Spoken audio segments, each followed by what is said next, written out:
Assalamualaikum warahmatullahi wabarakatuh. Sebelumnya izin memperkenalkan diri, nama saya Dio Alif Tama, asal kelas dari HTNB dengan NPM 2321020178. Di sini saya akan menjelaskan materi dari kelompok 2, yaitu Walimatul Ursi.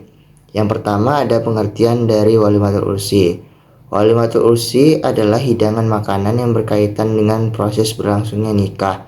Mayoritas ulama menganggap bahwa walimatul ursi ini sebagai sunnah muakkad, yaitu perbuatan yang sangat dianjurkan. Definisi walimatul ursi dalam kebanyakan kalangan para ulama yaitu diartikan sebagai pesta pernikahan yang dilakukan dalam rangka mensyukuri nikmat pemberian Allah atas terlaksananya suatu perkawinan, juga sebagai informasi atau pemberitahuan bahwa telah terlaksananya pernikahan, yaitu dengan menghidangkan makanan. Walimatul ursi dapat dilaksanakan atau diadakan pada saat acara akad nikah atau berlangsungnya atau sesudahnya.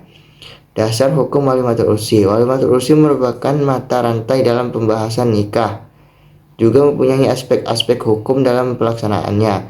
Para ulama sepakat perihal pentingnya pesta perayaan nikah. Beberapa ulama sependapat bahwa hukum mengadakan walimatul ursi ini adalah sunnah muakkad.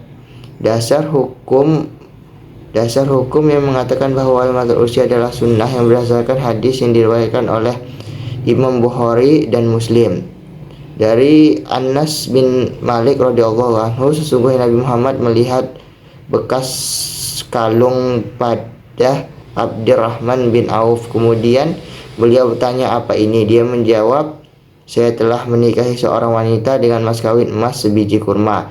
Kemudian beliau bersabda, "Semoga Allah memberkatimu. Adakanlah walimah walaupun dengan seekor kambing." Selanjutnya ada syarat atau tata cara walimatul ursi dalam Islam.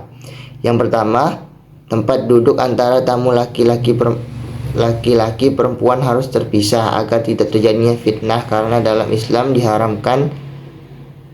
diharamkannya bercampur antara laki-laki dan perempuan. Kedua, makan dan minum sesuai dengan tuntunan syariat. Tidak boleh berdiri, harus duduk, dan tidak diperbolehkan untuk bersuara. Yang ketiga, seorang melakukan walimah diperbolehkan mengadakan hiburan atau kegembiraan seperti memukul rebana yang tentunya tidak mengundang nafsu dan suatu kemungkinan. Hukum menghindari walimah.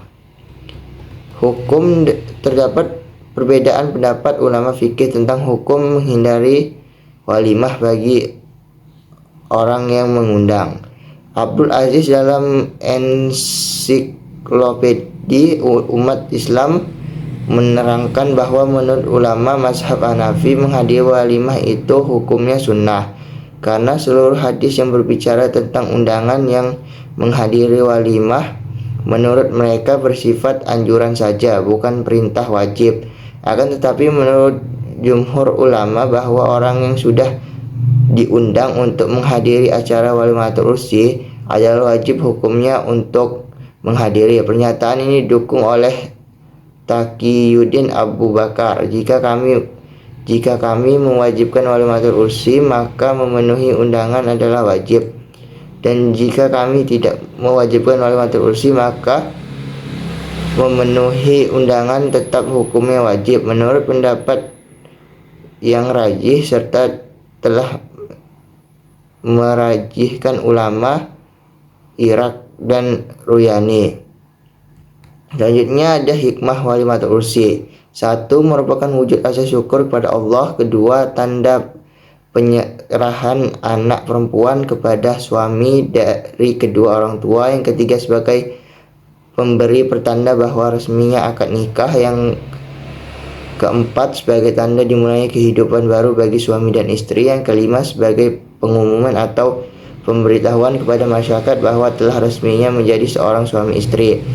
6. Dapat menyelenggarakan pelaksanaan perintah Rasulullah SAW yang menganjurkan mengadakan walimah ursi walaupun hanya dengan sesederhana. 7. Menjalin silaturahmi antara tetangga dan kerabat.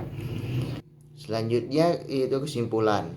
Walimatul ursi berasal dari bahasa Arab al-walimah yang berarti makanan pengantin. Jadi walimatul ursi diartikan sebagai makanan yang disediakan sebagai rasa syukur atas terselenggaranya akad pernikahan. Walimatul ursi juga dianggap sebagai ungkapan rasa syukur pengantin maupun keluarga atas kebahagiaan mereka. Hukum walimatul ursi adalah sunnah muakkad. Dalam mengadakan walimatul ursi ada beberapa atau syarat, yaitu perlu diperhatikan, seperti mengadakan walimatul ursi sesederhana mungkin dan tidak berlebihan dalam menyelenggarakannya, mengundang sanak saudara, tetangga, dan teman-teman dekat, memisahkan tempat duduk antara laki-laki dan perempuan, berias sesederhana dan tidak berlebihan baik untuk pengantin maupun untuk tamu undangan. Hiburan yang memberikan mudarat daripada manfaat bagi setiap orang yang mendapatkan undangan untuk menghadiri walimatul ursi, maka hukumnya wajib mendatanginya kecuali apabila ada uzur syar'i. Sekian penjelasan saya tentang walimatul ursi dari kelompok 2. Wassalamualaikum warahmatullahi wabarakatuh.